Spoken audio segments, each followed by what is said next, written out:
talk to me unless I want to talk to you. No, I'll talk to you right now. Yeah, no, you won't, because you lie. Remember when Big Brother was actually about the game? Not about TikTok dancers and hot tubs. Not about sponsorship deals or showmances so fake they make Bachelor contestants look sincere. I mean the real game. Paranoia, betrayal, and psychological warfare dressed in athleisure. There was a time when Big Brother USA felt like a chaotic social experiment. A pressure cooker of strangers scheming in a poorly lit house with cameras watching them 24/7. Not for clout, not for followers, but for $500,000 and the right to lie through their teeth with conviction.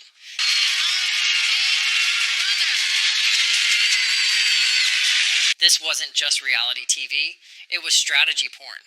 We had Dan's funeral, Dr. Will's manipulation masterclass, Janelle winning comps like it was a blood sport, legends, not influencers. Back then, the drama was raw, the alliances were unstable, and the feeds, pure gold.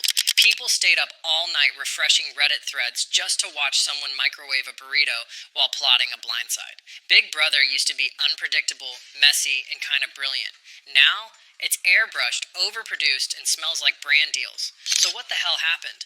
Before the hashtags, before the showmances, before someone used the phrase social media strategy unironically in their preseason interview, Big Brother was imported chaos from Europe. Originally a Dutch invention. Yes, really, blame the Netherlands. Big Brother was designed as a social experiment. Lock a bunch of people in a house, remove all contact with the outside world, and see what happens. Spoiler, what happened was deeply weird and incredibly watchable. The original concept came from a place of a psychological petri dish where people slowly unraveled on national television. It wasn't about fame or followers. It was about how long you could keep it together when your only connection to reality was a disembodied voice saying, "You are not allowed to talk about production." When Big Brother USA launched in 2000, it tried to stay faithful to that vision. For about a season. The first season was weirdly pure. America voted people out. There was barely any game strategy, and most of the cast looked like people you'd run into at a PTA meeting. It was wholesome, awkward, and kind of boring. So CBS did what CBS does best. They panicked. By season 2, they scrapped the public voting system, added the head of household twist, and said, "Screw democracy, let's make this interesting." And just like that, the Big Brother we actually care about was born. This is where legends were forged. We got Dr. Will Kirby, a tanned puppet master who told everyone to their face he was lying, and they still trusted him. Because I hate you all. We got Nicole, the original underdog queen. We got Chilltown, phone calls in the diary room, and strategy so savage it made Wall Street look like a bake sale. The game evolved fast. By the early 2000s, Big Brother had fully embraced its identity as a Darwinian experiment in manipulation. The competitions were janky, the prizes were lame, and the house looked like it had been decorated by a suburban wine mom. But the drama? Chef's kiss. Season 6 brought us the Sovereign Six versus the Friendship, a storyline more gripping than most prestige dramas. Season 7 was All-Stars. Before that term got hijacked to mean people who had a decent TikTok following in 2019. My name is Victor. I'm 25 years old. I live in New Orleans. I'm a personal trainer. And season 10, straight up art.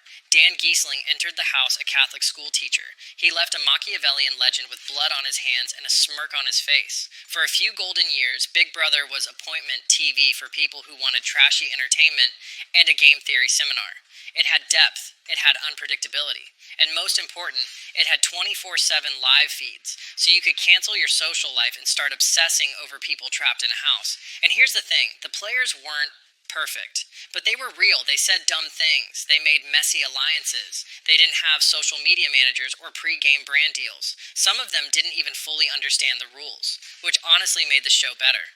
Every summer felt like a new experiment. New dynamics, new gameplay, new power shifts. You never knew who was going to rise, who was going to implode, or who was going to get voted out for committing the ultimate Big Brother sin, being boring. The situation I am in right now, I wouldn't even be in if it wasn't for Rennie. In these early seasons, Big Brother felt alive. It was unpredictable, volatile, and occasionally problematic, but never fake. That was the magic. You weren't watching a performance. You were watching a breakdown in real time.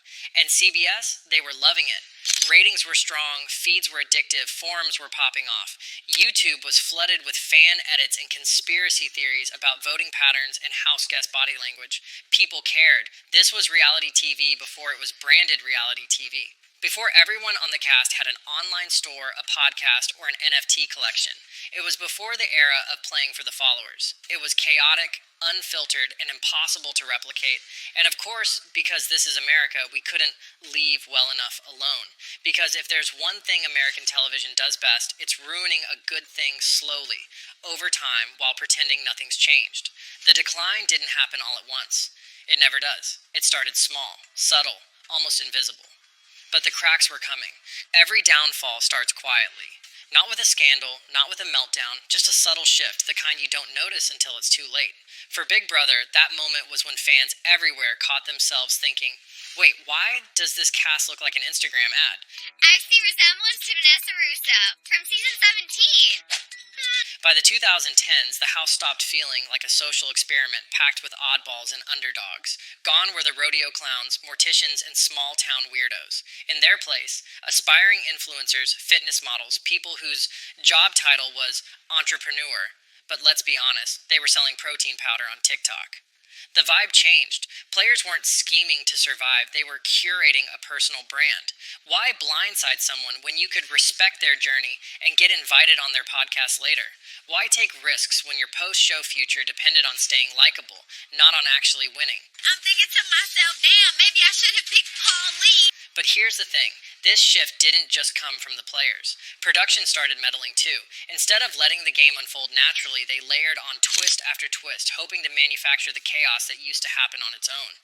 Coaches, battlebacks, America's MVP, Pandora's box, secret rooms, reset buttons, each one more desperate than the last. What used to be a simple became a messy whiteboard of gimmicks, and the more production tried to spice things up, the more artificial it all felt. Even the diary room, once a place for raw emotion and strategy, turned into a TikTok audition booth. Contestants delivered sound bites like they were reading off a social media checklist. People should like you for who you are. I'm not here to make friends, I'm here to make moves. I didn't come to take part, I came to take over. Cool lines. But maybe make an actual move? And the live feeds, once the lifeblood of the fandom, started to crumble. Superfans used to stay up all night watching whispered plans unfold in the storage room. Now, the second things get interesting. Fish tank, or stars, or sudden unexplained silence. It's hard to call it reality TV when the reality keeps getting cut. The early cracks weren't loud. They didn't explode all at once. They crept in, episode by episode, season by season. Small casting shifts, small production tweaks, small edits that smoothed over the chaos. But those small cracks, they were growing.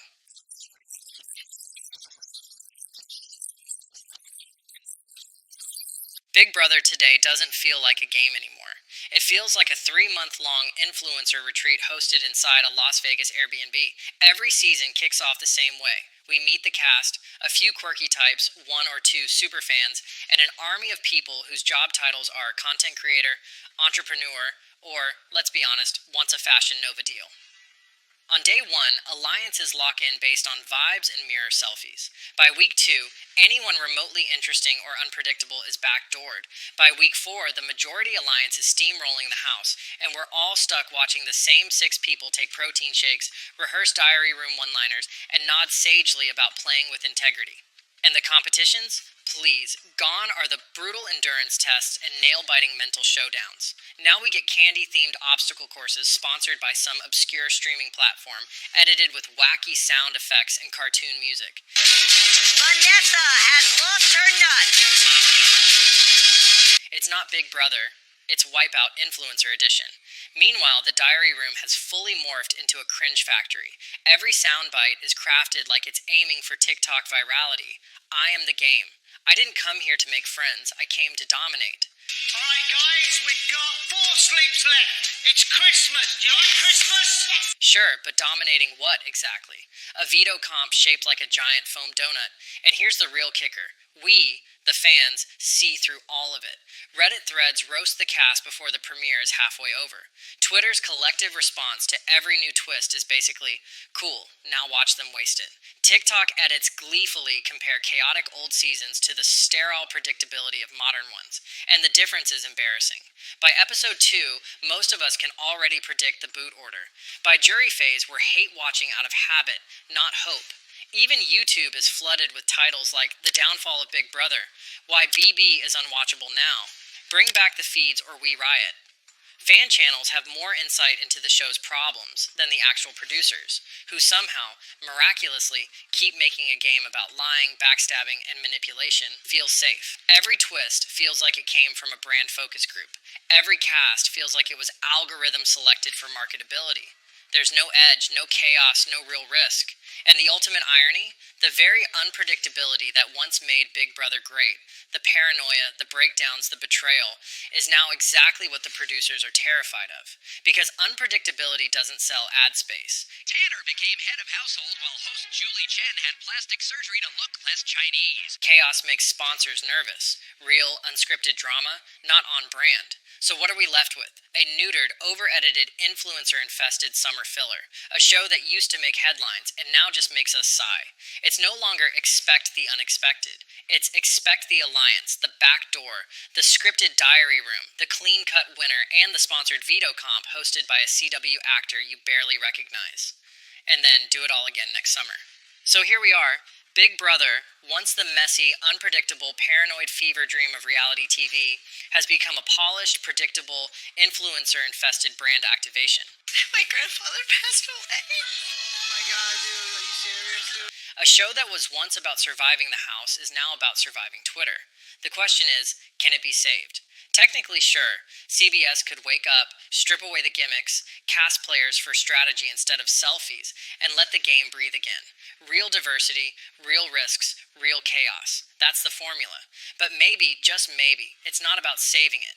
Maybe Big Brother didn't get worse. Maybe we got sharper, more media savvy, less willing to buy into the polished reality we once devoured without question. Maybe the show didn't age poorly. Maybe we just outgrew it. Or maybe, and hear me out, maybe it really does just suck now. And that's okay, because if Big Brother taught us anything, it's this. No alliance lasts forever, not even the one between a show and its fans. So if you're still watching, I salute you. You are stronger than slop, stronger than backdoor plans, stronger than the fish tank cutting the feeds mid-drama. If you've walked away, I get it. And if you're like most of us, still hoping, still hate watching, still mourning what once was, remember this. It used to be real. Now it's just real adjacent. And the feeds? Yeah, they're down again. Oh, and if this video made you feel seen, broken, or spiritually evicted, smash that subscribe button like it's the veto comp you have to win. Like the video if you've ever screamed at a floater. Drop a comment with the moment you realized the game was rigged, emotionally or otherwise. Because unlike Big Brother, this channel actually listens. See you next eviction.